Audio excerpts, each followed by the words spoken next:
सावन के महीने का नियम, 2 लोटे जल लेकर देवाधिदेव महादेव के सामने जाइए। यहां अशोक सुंदरी वाली जगह से दोनों धार एक साथ चढ़ाना प्रारंभ करिए और करते करते वो धार शंकर भगवान के शिवलिंग पर ले जाकर छोड़ दीजिए।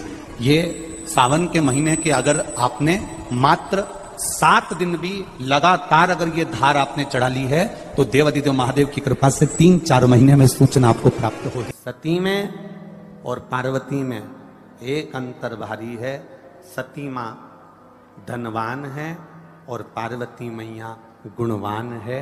इसलिए पूरी दुनिया में जितने भी व्रत हैं, पूरी भारत की भूमि पर जितने व्रत होते हैं, कोई व्रत लक्ष्मी जी का नहीं है।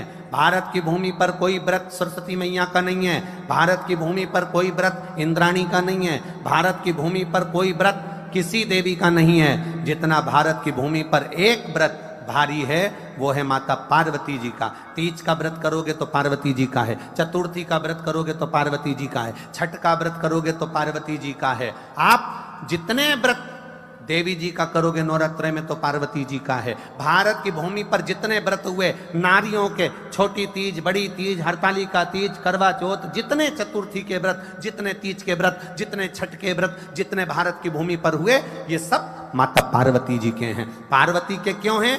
क्योंकि धनवान और गुणवान में अंतर है। माँ पार्वती गुणवान है, इसलिए माताएं उनके व्रत कर कर अपने अंदर भी वो गुण उत्पन्न करना चाहती हैं कि हम भी ऐसा तप करें, हम भी ऐसी साधना करें। हे माता पार्वती, जैसे आपका अखंड सौभाग्य है, हे माँ जगत जननी, हमारा भी मांग में अखंड सौभाग्य रहे। जैसे आपके चूड़े अमर हैं, हे माँ हमारे हाथ में भी चूड़े अमर हो। हे माँ जैसे आपके भाल की बिंदी अमर है, माँ मेरे भाल की बिंदी भी अमर हो। हे माँ जैसे आपके नैनों का सुरमा, बालों का गजरा अमर है, हे माता पार्वती हमारे भी नैनों का सुरमा और बालों का गजरा अमर कर देना। बस इतनी सी कृपा नारी माता पार्वती से मांगा करती है, माँ पार्वती से चाहती है।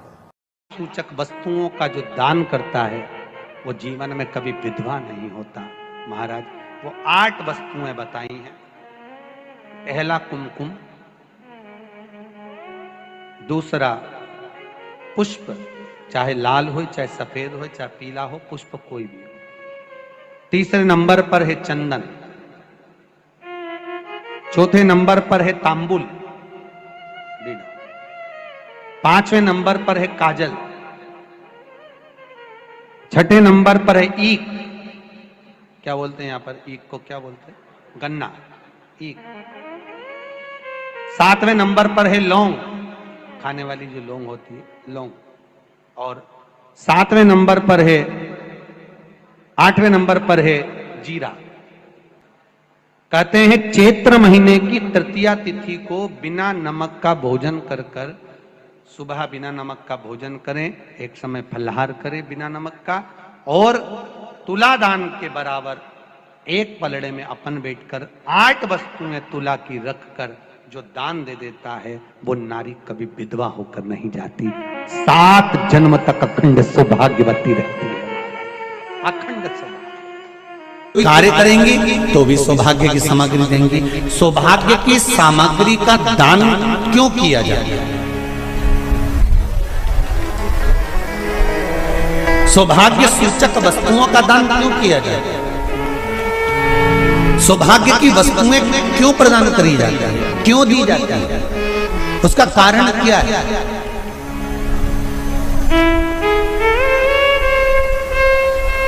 क्यों देते हैं? महाराज भारत की भूमि की सौभाग्यवती माताओं का एक मन की अभिलाषा रहती है।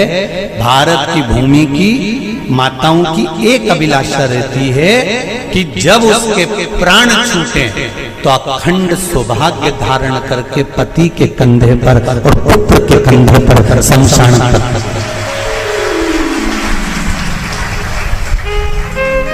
ये भारत की भूमि की माताओं की सोच, उनके मन का संकल्प, उनके मन का भाव। और विदेश की माताओं का क्या संकल्प होता है? महाराज भारत का एक संत विदेश गया, और भारत के संत जब विदेश गए तो वहां पर एक मां, एक स्त्री पति की कब्र के पास में बैठकर पंखा कर रही थी। भारत के संत को बड़ा दुख हुआ। देखो हमारे यहाँ की माताएं तो पति के साथ सती हो जाती हैं, हमारे भारत की भूमि की माताएं तो पति के साथ सती हो जाती हैं, पर ये तो विदेश की माताएं तो भारत की माता से भी बढ़कर है कि पति मर गया, कब्र के अंदर है तो भी पंखा कर रही हैं। ये तो इनसे भी बड़ी है, भारत की माता से भी बड़ी ये विदेश की माता। तो भारत के संत से रहा नहीं गया और भारत के संत ने जाकर पूछ लिया विदेश की माता से, माँ जी एक बात बताओ, हमारे यहाँ पति के साथ पत्नी सती हो जाती है, वो प्रथम गिनती में आती है, पर तुम तो उससे भी बड़ी हो कि पति मर गया उसके बाद भी उसकी कब्र को पंखा कर रही हो। इतने में विदेश की माता ने कहा, मैं पति को पंखा नहीं कर रही, हमारे यहाँ नियम है जब तक पति की कब्र नहीं सूख जाए हम दूसरी शादी नहीं कर सकते, इसलिए पंखे से सुखा रहा।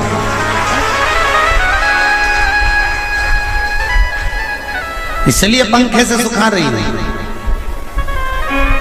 मेरे भारत की माताओं में और विदेश की माताओं में अंतर है साहब। मेरे भारत की माताएं अखंड सौभाग्य की वस्तुएं धारण कर अपने आप को गौरवान्वितता महसूस करती हैं और विदेश की माताएं ये सब वस्तुएं उतार कर गौरवान्वितता महसूस करती हैं।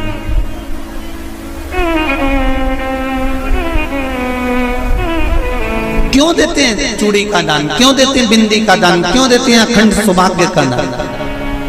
किस महाराज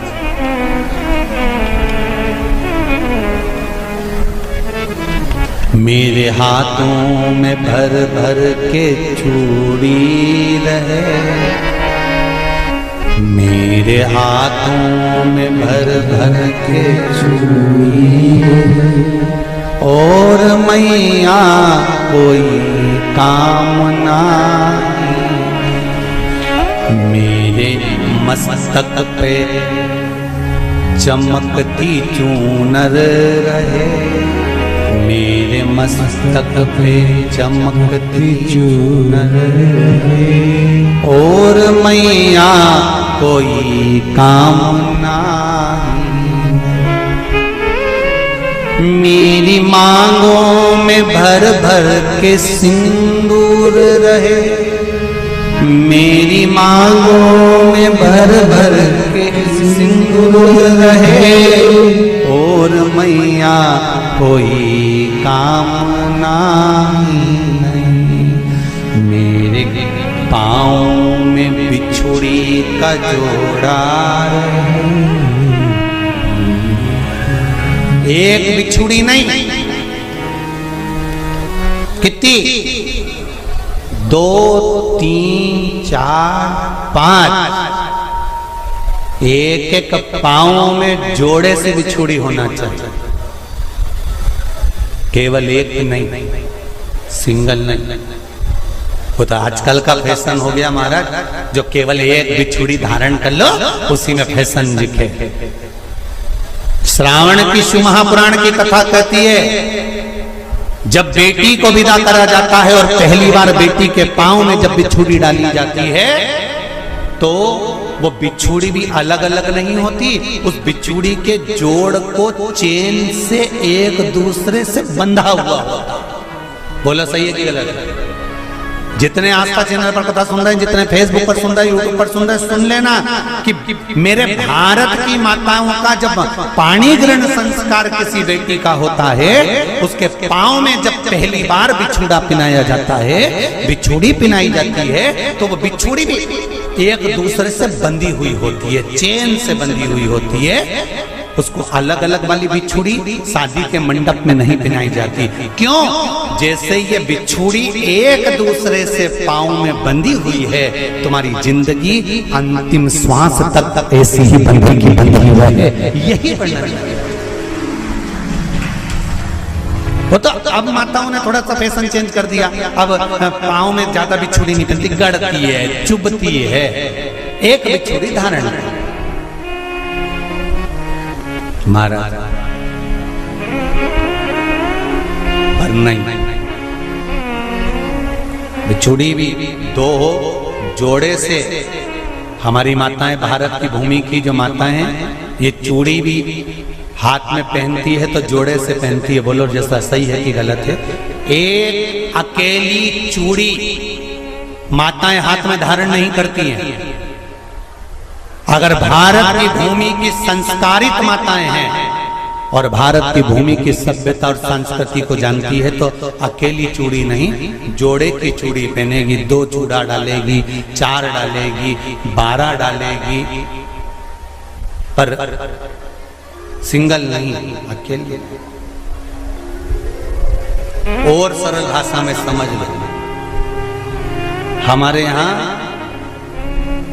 ठेले पर लेने जाओ तो जो केले अपन खाते हैं वो भी सिंगल नहीं देते, उसको भी जोड़े से दिया जाता है। 2 दूं की, 12 दूं की, आधी दर्जन दूं की 1 दर्जन दूं। अब अंदाजा लगाइए, हमारे यहां देने का भी एक भाव है। श्रावण के महीने की शिव महापुराण की कथा, जिसका नाम है श्रावण शिव महापुराण की कथा, ये कहती है कि पार्वती जी ने और गंगा जी ने ये चतुर्मास में जितना सौभाग्य का दान दिया है, उनके बराबर दुनिया का कोई व्यक्ति इतना सौभाग्य का दान नहीं दे सकता जो माता गंगा और पार्वती दोनों दान दे रहे हैं।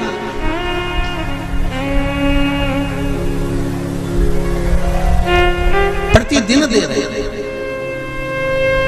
और अब तो फैशन आ गया, तुम लोगों को जो सौभाग्य का दान देते हो प्लास्टिक की डलिया में देते हो, पर एक एक पुराण को उठाकर देख लेना, एक एक उद्यापन को उठाकर देख लेना, जितनी तुम कथा तुम्हारे घर में छोटी छोटी कथाओं की पोथियां पढ़ी हो उनको उठाकर देख लेना, उसमें नहीं लिखा कि प्लास्टिक की डलिया में सौभाग्य की वस्तु का दान दिया जाता है। उसमें लिखा है बांस की पिटारी में, बांस की डलिया में सौभाग्य की वस्तुओं का दान दिया गया। क्यों? क्योंकि बांस वंश की वृद्धि करता है, बांस सौभाग्य की वृद्धि करता है, और बांस अखंड सौभाग्य, जैसे बांस का पौधा बढ़ते चले जाता है, बढ़ते चले जाता है, उसी तरह बांस की डलिया में जब दान दिया जाता है, बांस की टोकनी में जब दान दिया जाता है, तो ये भाव रखा जाता है कि तुम्हारा सौभाग्य ऐसे ही बढ़ता रहे। पर अब थोड़ा सा फैशन चेंज हो गया तो प्लास्टिक की डलिया, पर प्लास्टिक की नहीं,